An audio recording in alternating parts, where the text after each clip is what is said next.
Gentlemen, scholars, dignitaries from the different centers and universities, on behalf of the Iran Culture House, I would like to say welcome to all of you to this August gathering, which Professor Haddad Adel, former Speaker of the Iranian Parliament and Special Advisor to Iranian Supreme Leader, will deliver speak regarding Indo-Iran cultural relation and present situation of the Iranian cultural situation. Now I request, without wasting any time, to Professor Haddad Adel to deliver the speech for distinguished audience, and before that I welcome to all dignitary. Among all dignitaries, we have Mr. Sarfarazi, former Home Minister and Governor of India, Professor Bhatt, Chairman of the Indian Council for Philosophical Research, Professor Shahid Mehdi, former Vice Chancellor of the Jamia Milliya and Vice President of the ICCR, Excellency Ambassador of the Iran, and Mr. Muzaffar Ali, Director of the Rumi Foundation and famous filmmaker, Dr. Sherlock Kama from the Parsi Institute, who organized a very good celebration for Nowruz a few years before, and Mr. Asim Ahmad, former member of the parliament. And I stop by introducing to all because it goes on. And I apologize if I not mentioned more than this. And Dr. Mahrouya Mahrouzadeh, wife of the Professor Haddad Adel and professor in Al-Zahra University and Higher Education Ministry. Professor Haddad Adel, I request please start your speech for audience. Thank you very much. Rahman Rahim. برای بنده باعث افتخار است که در جمع شماری از استادان و نخبگان و شخصیت‌های ارجمند کشور هند عرایضی تقدیم بکنم. मेरे लिए बहुत फख्र की बात है कि मैं हिंदुस्तान के कुछ प्रोमिनेंट इंटेलेक्चुअल्स के बीच में अपनी कुछ बातें रख सकूं. به سهم خودم از حضور شما تشکر میکنم از قبول این دعوت و خوشبختم که در ایامی این دیدار صورت میگیرد که ما 40مین سال پیروزی انقلاب اسلامی رو در ایران جشن گرفتیم. मैं सबसे पहले आप सब लोगों का शुक्रिया अदा करता हूं कि आपने ज़हमत की और यहाँ पर आए. और उसके बाद फॉर्चुनेटली हम जिन दिनों से गुजर रहे हैं, ये दिन वो दिन है कि जब हम ईरान में इस्लामिक रिवोल्यूशन की 14th एनिवर्सरी सेलिब्रेट कर रहे हैं. 40वां साल इस्लामिक रिवोल्यूशन को हुआ है, तो हम उसको सेलिब्रेट कर रहे हैं. इसी दौरान हम आपके बीच हैं. سالگرد پیروزی انقلاب ما چندان دور از سالگرد استقلال هند نیست. اون رو هم من به شما تبریک عرض میکنم. ये देखते हुए कि जो इस्लामिक रिवोल्यूशन की सालगिरह है 40वीं, ये इंडिया के हमारे क्या कहते हैं जो रिपब्लिक डे है जो अभी गुजरा है, इससे बहुत ज़्यादा गैप नहीं है. इसलिए मैं आपको भी आपके उस मुबारक मौके की मुनासबत से मुबारकबाद पेश करता हूँ. بنده از دوستداران هندوستان در ایران هستم و این رو برای شخص خودم یک سرمایه ارزشمند می‌دانم. मैं ईरान में हिंदुस्तान के कुछ खास चाहने वालों में हूँ और ये मैं अपने लिए बहुत बड़ा सरमाया और इज्जत की बात समझता हूँ. خوشبختانه تا کنون 10 سفر به هند داشتم و اولین سفر من 45 سال پیش بوده است. फॉर्चुनेटली मैं कई दफ़ा हिंदुस्तान आ चुका हूँ और तकरीबन 10 बार मैंने इंडिया को विजिट किया है, जिसमें मेरा पहला सफर आज से 45 साल पहले 45 years before मैं यहाँ पहली बार आया था इंडिया। در قاره بزرگ آسیا چند تمدن کهن وجود داشته است، یا دقیق‌تر بگوییم 3 تمدن کهن وجود داشته: تمدن چین، هند و ایران که همچنان زنده و پویا هستند. इस ग्रेटर कॉन्टिनेंट में एक्चुअली 3 सबसे पुराने सिविलाइजेशंस पाए जाते थे, जो उन तमाम सिविलाइजेशंस में जो बचे हैं ये 3 हैं जो आज भी उसी तरह जिंदा हैं। उसमें इंडिया है, ईरान है और चाइना है। ये 3 सिविलाइजेशंस आज भी अलाइव हैं। میان ایرانی ها و هندی ها شباهت های مختلف نژادی، زبانی و معنوی وجود دارد. इंडियंस और ईरानियंस में जो सिमिलैरिटीज हैं वो नस्ली एंगल से भी हैं, रेशियल ग्राउंड पे भी हैं, और उसके अलावा कल्चरल भी हैं, और उसके अलावा क्या कहते हैं स्पिरिचुअल सेंस में भी कई सारी कम्युनिटीज पाई जाती हैं इंडो ईरान के बीच। چند هزار سال پیش اقوامی آریایی از سرزمین‌های شمالی به سوی جنوب مهاجرت کردند. بخشی از آنها در ایران امروز مقیم شدند و بخشی دیگر به شبه قاره هند آمدند. कई हजार साल पहले बहुत सारे एरियंस ने दुनिया के नॉर्थ के जो नक्शे पे जो मुल्क हैं, जो इलाके हैं, उधर से साउथ की तरफ उन्होंने माइग्रेट करना शुरू किया। उनमें से कुछ लोग ईरान चले गए और कुछ लोग इंडियन सब कॉन्टिनेंट की तरफ आए। این ریشه واحد اولا سبب نزدیکی 2 زبان سانسکریت و فارسی باستان و فارسی میانه شده است. ये जो ब्रीड की और जो रूट्स की सिमिलैरिटीज हैं, यही इस बात के लिए कॉज और इसका सबब बनी कि आगे चल करके संस्कृत और जो फारसी का जो पुरानी कदीमी फारसी का क्लासिकल वर्जन का जो वर्जन है, और वो 2 ज़बानें परवान चढ़ी इसी बुनियाद पर। هم زبان فارسی هم زبان سانسکریت متعلق به خانواده زبانهای هندو اروپایی هستند. संस्कृत भी और फारसी भी, ये 2 ज़बानों का जो रूट है वो इंडो यूरोपियन लैंग्वेज से ही है। مهمتر از شباهت‌های نژادی و زبانی شباهتی است که در جهانبینی مردم هند و مردم ایران وجود دارد. रेशियल और लिंग्विस्टिक सिमिलरिटीज से अलग अगर हम दूसरे एंगल से देखते हैं तो हमें मिलता है कि जो इंडो ईरानियन परसेप्शन है दुनिया को देखने का, वो बहुत सेम है। این شباهت در جهانبینی سبب نزدیکی و قرابت از لحاظ معنوی، دینی و به خصوص عرفانی شده است. और ये चीज़ जो है कि जो देखने का जो सिमिलर अंदाज है, यही सबब बना है कि इंडो ईरानियन जो नेशंस हैं उनके यहाँ रिलीजियस, स्पिरिचुअल और उसके अलावा क्या कहते हैं जो ओवरऑल जो देखने का अंदाज है उसमें बहुत ज़्यादा सिमिलरिटीज पाई जाती है। داد و ستد فرهنگی میان ایران و هند از قبل از ظهور اسلام آغاز شده است. इंडो ईरानियन जो रिलेशंस हैं कल्चरल, वो उसका ताल्लुक उसके रूट्स प्री इस्लामिक हिस्ट्री में भी मिलते हैं।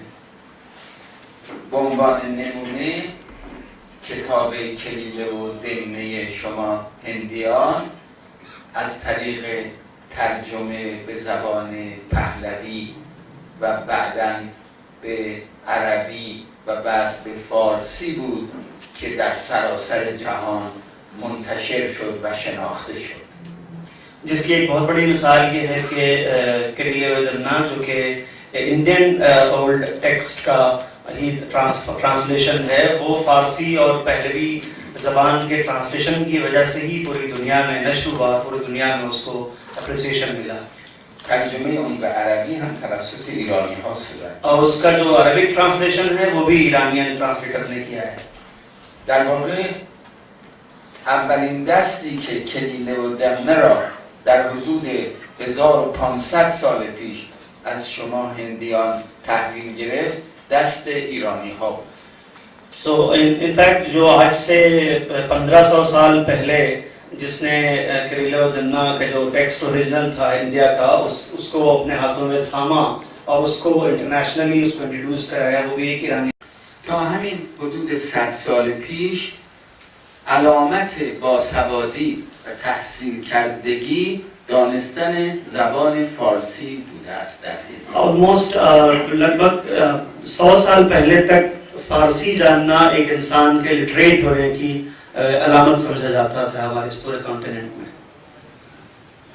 و جایگاه زبان فارسی در هند شما شبیه جایگاه زبان انگلیسی در هند امروز است. ये पोजीशन है و فارسی به اندازه‌ای مطرح بوده که متون مقدس هندوان به فارسی ترجمه می شده و از بعضی از متون مانند بهاواد گیتا ما 10ها ترجمه به زبان فارسی داریم. फारसी की जो क्रेडिबिलिटी थी यहाँ हमारे कल्चरल कॉन्टेक्स्ट में इंडिया के, उसका अंदाज़ा इस बात से लगाया जा सकता है कि जो रिलीजियस टेक्स्ट होते थे उस ज़माने के वो भी बहुत ज़्यादा तादाद में उनका तर्जुमा और उनका ट्रांसलेशन फारसी में होता था। इसलिए मैंने खुद लगभग 10 ट्रांसलेशंस भगवत गीता के फारसी में देखे हैं। تاریخ روابط فرهنگی ایران و هند به اندازه‌ای مفصل است که باید در دانشگاه‌ها در دوره کارشناسی ارشد و در دوره دکتری به صورت تخصصی تدریس شود. ऊपर यूनिवर्सिटीज में मास्टर्स लेवल पर और डॉक्टरेट लेवल पर बाकायदा उसको एकेडमिकली डील करने की जाने की जरूरत है। در حال حاضر در ایران در دانشگاه‌های ما زبان اردو تدریس می شود. علاوه بر آن در دانشگاه تهران رشته مطالعات هند هم وجود دارد. और दूसरी तरफ से अर्ज कर दूं कि हमारे यहाँ ईरान में यूनिवर्सिटीज में उर्दू के डिपार्टमेंट्स हैं, उर्दू पढ़ाई जाती है। उसके अलावा तेहरान में और यूनिवर्सिटीज में इंडोलॉजी का बाकायदा प्रोग्राम है और जिसमें हिंद शनासी और हिंदुस्तान से मुताल्लिक़ पढ़ाया जाता है। و ما در صددیم که هرچه زودتر یک دوره کارشناسی ارشد خاص تاریخ روابط فرهنگی ایران و هند در تهران ایجاد کنیم. और हम कोशिश कर रहे हैं कि as soon as possible Tehran में इंडो ईरानी रिलेशंस के ऊपर मास्टर्स लेवल पर इस कोर्स को एज अ कोर्स कंटेंट इस सब्जेक्ट को इंट्रोड्यूस किया जा सके। ما هم به تاریخ هند که نگاه میکنیم هم به جغرافیای امروز هند که نظر میکنیم ایران به ما یادآوری میشود. हम जब इंडिया की तारीख और यहाँ की ज्योग्राफी को देखते हैं तो दोनों ही को देखते वक्त हमें फौरी तौर पर अपना मुल्क ईरान दिखाई देता है। اگر بخواهم از یکی دو چهره اسم ببرم باید از همایون امپراتور هند نام ببرم که به دربار شاه طهماسب پناهنده شد و بعد با حمایت شاه طهماسب به تاج و تخت برگشت. अगर हम एक दो चेहरों का नाम लेना चाहें तो उसमें हम हुमायूं का नाम ले सकते हैं कि जिसने शाह तहमासब के कोर्ट में पनाह ली और उसके बाद फिर जो है वो उनका जो सिलसिला आगे रहा है वो जहाँ तक पहुँचे और जो उन्होंने हासिल किया है वो सब आप जानते हैं। همایون در بازگشت از دربار صفوی به هند 900 نفر از نخبگان ایرانی را دانشمندان و هنرمندان رو با خود به هندوستان آورد. हुमायूं जब शाह तहमासब के दरबार से वापस हिंदुस्तान आने लगा तो तकरीबन उसके साथ 900 लोग थे जो सबके सब अपने आप में उस जमाने के इंटेलेक्चुअल्स और कल्चरल पर्सनालिटीज थी जो उनके साथ यहाँ इंडिया वापस आई थी. چهره دیگری که باید از او نام ببرم داراشکوه هست. एक और नाम जो यहाँ पर जोड़ा जा सकता है वो दाराशुकोह का नाम है. داراشکوه اخیراً در جامعه هند مورد توجه قرار گرفته، مورد توجه بیشتر قرار گرفته و سال گذشته هم دولت هند یک کنفرانسی به احترام داراشکوه برگزار کرد که من در آن کنفرانس یک سخنرانی ایراد کردم. अभी रिसेंटली ये देखने में आया है कि दाराशुकोह के ऊपर थोड़ा सा ज़्यादा तवज्जो हुई है पहले के मुकाबले में, और अभी last year government of India की एक ऑर्गेनाइजेशन की तरफ से एक सेमिनार हुआ था जिसमें मैं खुद शरीक हुआ था और मैंने दाराशुकोह के बारे में एक लेक्चर भी दिया था. نماد هند در همه جهان تاج محل است. दुनिया भर में ताजमहल को इंडिया के सिंबल के तौर पर देखा जाता है. اون بانویی که در تاج محل دفن شده دختر اعتمادالدوله تهرانی است که وزیری بوده که از ایران و از تهران پایتخت امروزی ایران به هند آمده بوده. वो जो खातून उस ताजमहल में दफन है वो एतमादुद्दौला जो तेहरान के थे उनकी बेटी हैं जो कि वहाँ पर उस ताजमहल के अंदर दफन है. گفته می شود که معماران تاج محل نیز ایرانی بودند. ऐसा माना जाता है कि ताजमहल के जो आर्किटेक्ट थे वो भी ईरानियंस थे.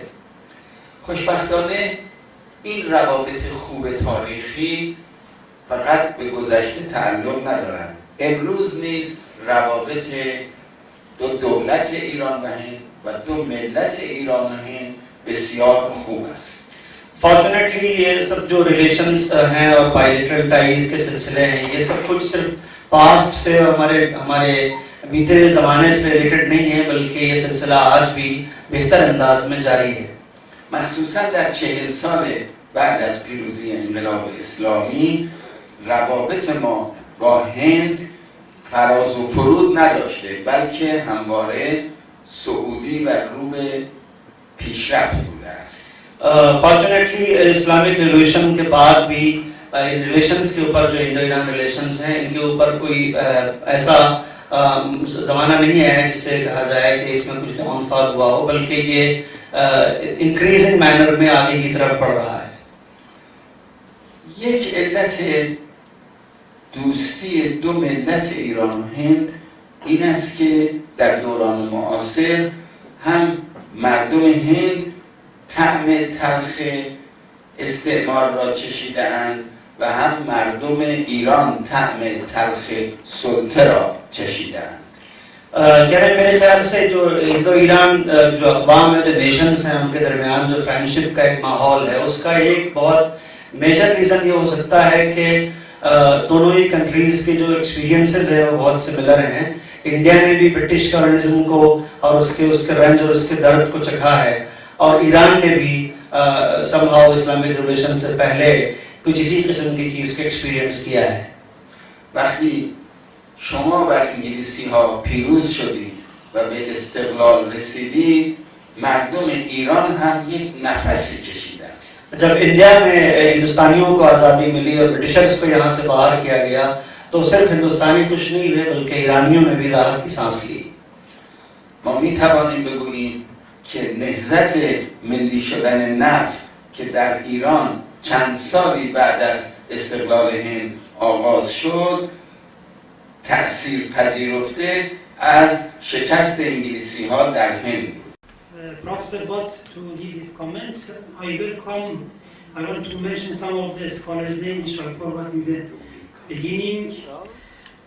Mr. Sandeep Marva, President of the Marva Studio, Professor Jafari, History Department of the Delhi University, Professor Riyaz Punjabi, former Vice Chancellor of the Kashmir University, Professor Sharif Hossain Hossaini, Persian Professor, Professor Ali Ashraf Khan, Persian Professor, Professor Ikramuddin, former Director of the NCQL, National Center for Promotion of the Urdu Language, Mr. Ram Kishore Pracha, Director of the Delhi International Film Festival, Dr. Narabi from Earth Minister, Science Minister, Dr. Balaban Philosophy Department, the University, Khanum Dr. Amar Ghaffar, Dr. Akhtar Hossein Kazemi, Professor Ghulam Yahya Anjum, and Dr. Radhakrishna as Habitat from Habitat Center.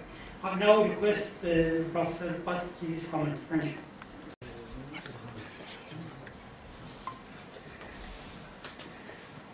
Thank you, Dr. Meghai.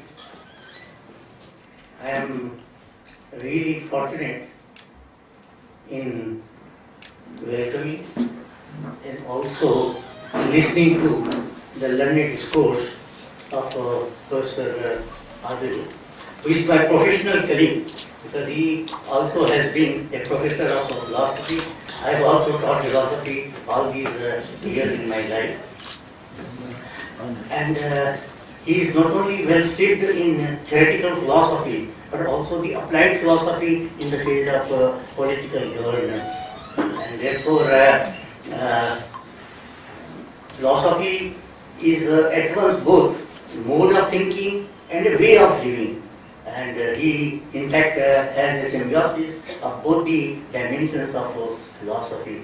So, I am really fortunate in welcoming you and listening to your learned discourse.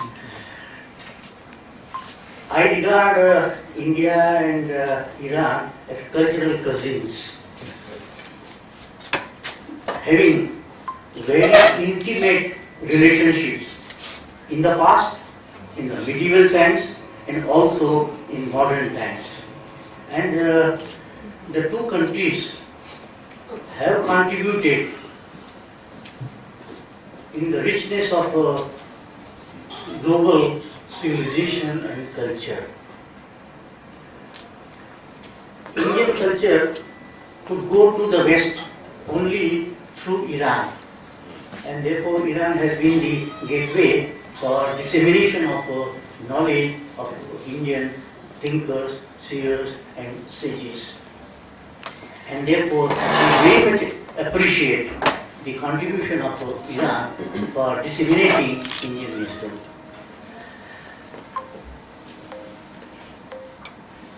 We these days talk of Asia-centeredness because we have been very much dominated by Eurocentricity, and that has, of course, we benefited from that, but also had some adverse effect in terms of colonizing our mind.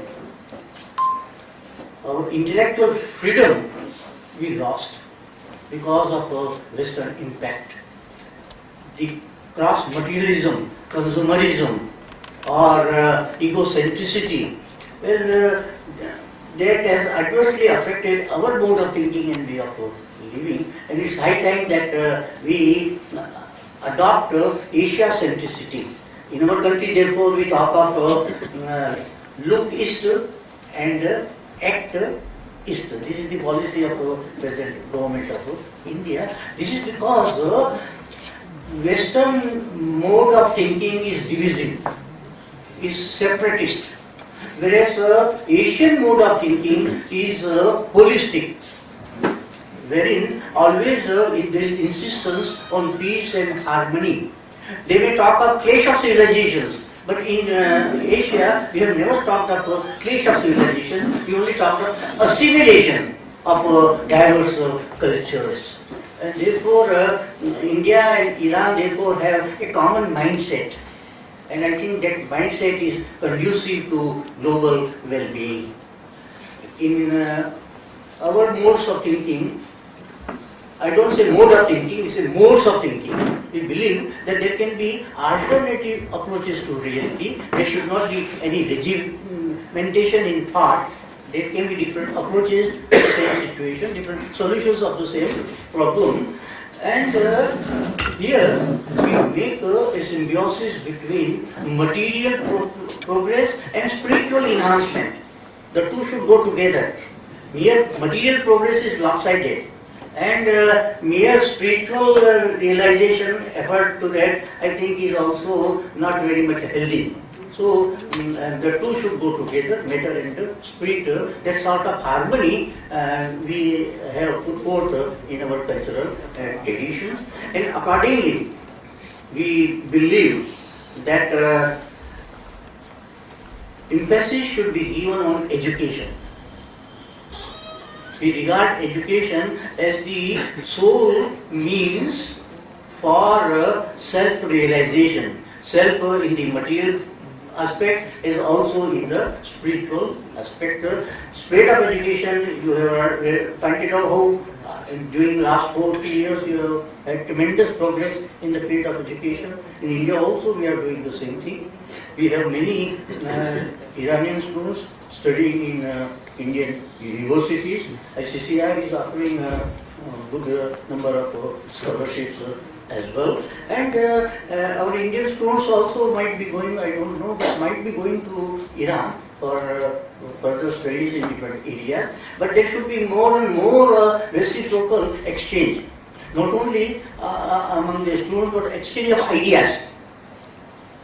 Exchange of ideas among the intellectuals is also among the masses. People to people contact should be increased. And this can be done with the help of course, delegations from one country to another, but also through the medium of different art forms. Cinema being very important, art form for that. Also media. And also media. Yeah, media. So they should be there. And in our foreign policies also, I think we have a common mindset. We have struggled against foreign onslaughts, and we are still doing that. You also have experienced the same thing. There have been sanctions against India, against Iran as well. Well, there are countries which are not favorable to our party relationship and wants to put certain obstacles. But I think we have the potentiality to overcome those obstacles, and we can come closer and closer, because I believe that the future is very bright for us. Not only for India and Iran, but for the whole Asia.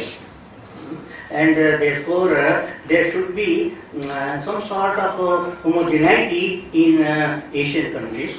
They should have a common platform wherein there is a mutual help, coexistence, peaceful coexistence, but also cooperation. It's very much needed, so that the type of discrimination that we have faced in the past, I think we can remove them only by mutual cooperation. And for that, India and Iran should come forward. The two countries have tremendous potentialities, in my opinion. But most important thing that you have pointed out is that there should be intellectual freedom. We call it as Swaraj in ideas. Swaraj means freedom. Well, political freedom depends upon economic freedom, but economic freedom depends upon intellectual freedom. We have been dominated by the West for all these years. Even after 70 years of political independence, still we are intellectually not free. We are grappling with Western problems, using Western methodologies, drawing Western conclusions. We don't stand on our own feet. And therefore, we are insisting that we should stand on our own feet. We should look at us not from an alien eye, but from our own eyes. We should evolve, therefore, our own methodologies suited to our requirements. Not the, for example, I'll give you one example. Women's empowerment. Our intellectuals are talking of women's empowerment. Well, this is Western problem. In the West, women were not recognized as something worth a member of the society. They were not having soul also, according to Greek thinkers.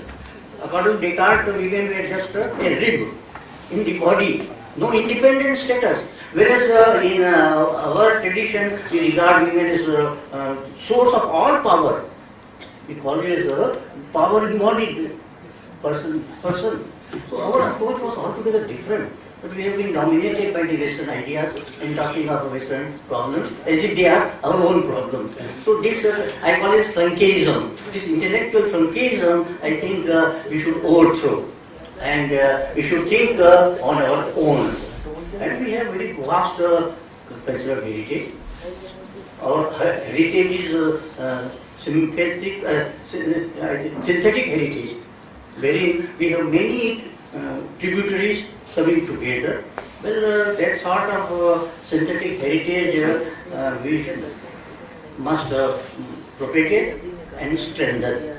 And for that, the two countries should come together. Sufism also has been one of the very prominent areas for our cultural affinity, and it's something which can contribute to world peace, world prosperity, and of course, just as we talked of liberty, freedom, equality, justice, etc.